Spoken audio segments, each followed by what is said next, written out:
साथियों नमस्कार। जैसा कि आप देख ही रहे हैं 69,000 शिक्षक भर्ती मामला जो कि काफ़ी हद तक तूल पकड़ता हुआ नज़र आ रहा है। यूपी की सरकार में इसका घोटाला उजागर हुआ है और खुद यूपी सरकार भी मान चुकी है कि इसमें विसंगति हुई है और इसको सुधारा जाए। पिछड़ा वर्ग आयोग इसको मान चुका है।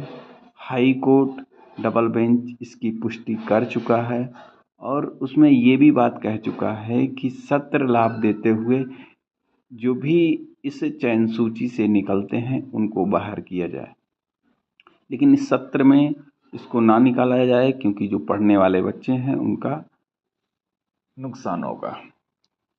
अब इसको लेकर जो निकलने वाले अवैध जनरल वर्ग के अभ्यर्थी हैं वो कोर्ट पहुंच गए हैं।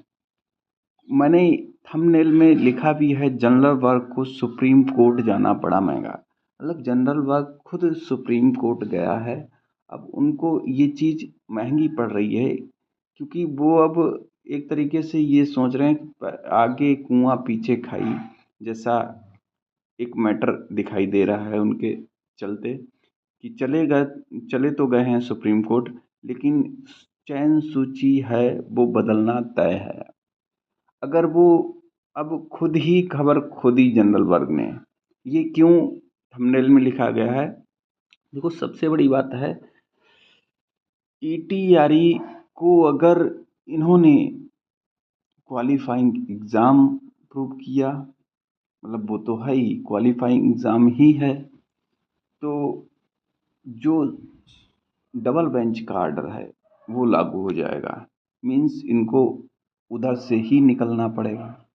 दूसरा, अगर ये ईटीआरई को भर्ती का पार्ट मान लेते हैं, जो कि पहले शिक्षा मित्रों के केस में इसको केवल पात्रता परीक्षा माना गया था, इस वजह से शिक्षा मित्रों की एंट्री नहीं हुई थी। मीन्स अगर ये भर्ती का पार्ट मान लेते हैं तो उधर शिक्षा मित्रों की एंट्री हो जाएगी और यहाँ पर भी इनको निकलना पड़ेगा।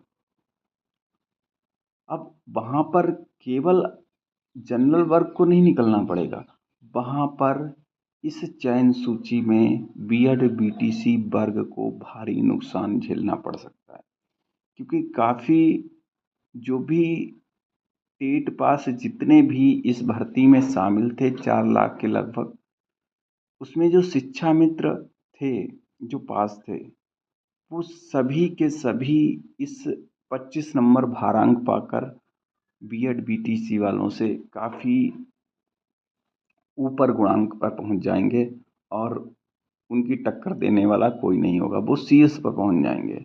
तो जाहिर सी बात है जो भी चाइनीज बीएड बीटीसी सभी हैं उनका भारी नुकसान होगा और उनको भर्ती से निकलना पड़ सकता है, लेकिन ऐसा होगा नहीं क्योंकि वो पहले ही इस भर्ती में लागू हो चुका है। अब ये समस्याएं सॉल्व कैसे होंगी, तो इसमें सबसे बड़ा हाथ होगा सरकार का। सरकार अपना पक्ष रखेगी कि हम इन लोगों को किस प्रकार से नियुक्ति देने वाले हैं। मीन्स बीच का रास्ता ही दोनों के लिए सबसे अच्छा होगा। इसमें जनरल वर्ग अब कुछ नहीं कर सकता है कि अगर एटीआरई को पार्ट ऑफ सिलेक्शन मानता है तो शिक्षा मित्रों की एंट्री और क्वालिफाइंग एग्ज़ाम मानता है फिर तो डबल बेंच का आर्डर अप्लाई हो जाएगा। अब देखते हैं अगली डेट यानी कि 23 सितंबर को जनरल वर्ग क्या अपना मैटर लेके जाता है और फिर किस प्रकार से बहस करवाता है, क्योंकि बहुत बड़ा पैनल जो कि है सुप्रीम कोर्ट में उतारा है जनरल वर्ग ने, क्योंकि 4 साल से सैलरी भी पा रहे हैं और आरक्षित वर्ग की सबसे बड़ी मुश्किलें ये हैं कि वो बड़े वकील भी नहीं हायर कर पा रहे हैं क्योंकि 4 साल की लड़ाई वो यूं ही अपने ही पैसों से लड़ते आ रहे हैं। सरकार ने भी उनका विशेषकर साथ नहीं दिया है।